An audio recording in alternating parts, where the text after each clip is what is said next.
Man, this next one of my favorites, actually. Surah As-Saff. Surah As-Saff. Allah talks about Musa alayhi salam, then He talks about Isa alayhi salam. Which nation was Musa alayhi salam sent to? Bani Israel. Very good. You guys are better than some of the kids I teach. Sometimes you get scary answers. I was used to teach at a Sunday school, hey, where was the Prophet born? This kid raised it in New Jersey. We got a long way to go. But anyway, Musa alayhi salam spoke to which nation? Bani Israel. Okay. Isa alayhi salam is in the next ayah. Which nation was he sent to? Bani Israel. They were both sent to Bani Israel. Okay. When Allah talks about Musa alayhi salam, He says, وَإِذْ قَالَ مُوسَى لِقَوْمِهِ. When Musa said to his nation.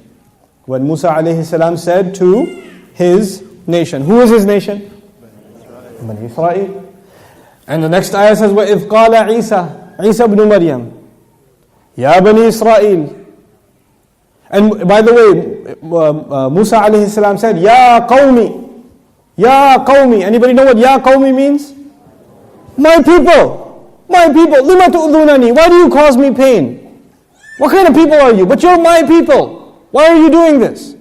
But when Isa alayhi salam spoke, he did not say Ya qawmi. He said Ya Bani Israel. Ya Bani Israel. Very next ayah. What's strange is, they're both prophets, they're both messengers, they're both talking to the same exact what? Nation. So how come one of them says, Ya qawmi, and the other one in the very next ayah, Allah makes him say what? Ya Bani Israel. You see, in Arabic tradition, to be from a nation, your father has to be from that nation. To be from a nation, who must be from that nation? Your father. If my father is Pakistani and my mother is Bangladeshi, then according to that, I am what? I'm Pakistani, even though my mom's Pakistani too. I'm just saying. Okay? Like my kids, my wife is Indian. My wife's Indian. And I'm Pakistani. And there's a confusion in the household. So we decide the kids are Bangladeshi, therefore. That's what we settled the issue. But anyway, technically, because I am the father, then they will be what? Pakistani. More than anything else, they're confused. But whatever. Yeah, no, and by the way, since I brought this up about Bani Israel, I should tell you recently, I know some of you are Astaghfirullah al-Azim, la hawla wa la quwwata illa billah. Recently, I made friends with a rabbi. La hawla wa la quwwata illa billah al-Ali al-Azim. Some of you are getting up right now like, I'm leaving here. So what happened was, I was giving a talk about Ibrahim alayhi salam to non-Muslims. I was talking about the place of Abraham in Islam.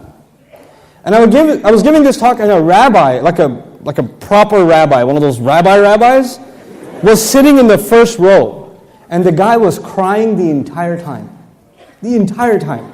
And he came up to me afterwards, and we started talking, became good friends. And we spent some time together and discussed things here and there, and we've had some pretty interesting exchange with each other.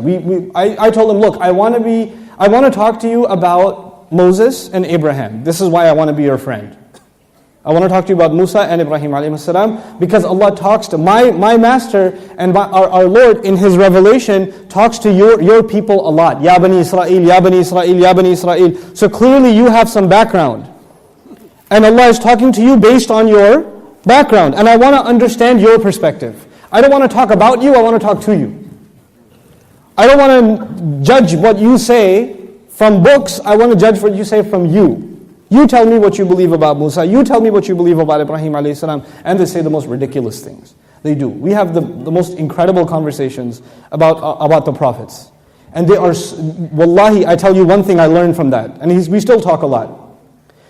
We call him Ibrahim, they call him Ibrahim, right? And we even have a recitation, Ibrahim, but we're talking about two different people. What we know about Ibrahim alayhi salam, they have no idea. We call him Musa, they call him Mushe, Torat Mushe. But who we call Musa in the Quran, and who they call, wallahi, when you read and when you hear what they say about these same people, you will say, you're not talking about my Musa alayhi salam. You're talking about somebody else. I don't know who you're talking about. That ain't him. You got the wrong address or something. Because we disagree on almost everything. Almost everything. But you know why? When I brought this up, I was talking to you about Surah As-Saf. One messenger says, Ya Qawmi. The other messenger says what?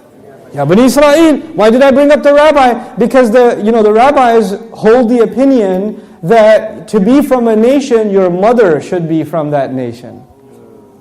They have that opinion.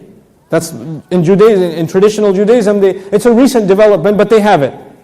So he says, no, ethnicity does not come from the father, ethnicity comes from the mother. I said, okay, Rabbi, let's have some fun then. Musa alayhi salam ran away from Egypt. He ran to a place called Madian. Madian is Arab. You know that, right, Rabbi? He goes, yes, of course, it's Arab. It's Arab. Okay, and he met a man in Madian, and that man married his daughter to Musa. So Musa married an Arab. You with me, Rabbi? You good? Yeah, Musa married an Arab. Okay. Therefore, all of his children, according to you, are Arabs.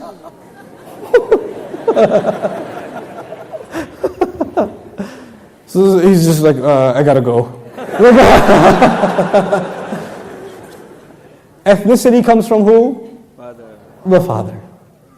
That's why, Rabbi, you call your people the sons of Israel. You don't call your nation by the name of your mother. You call your nation by the name of your father. All of humanity is called children of who? Adam, not Hawa.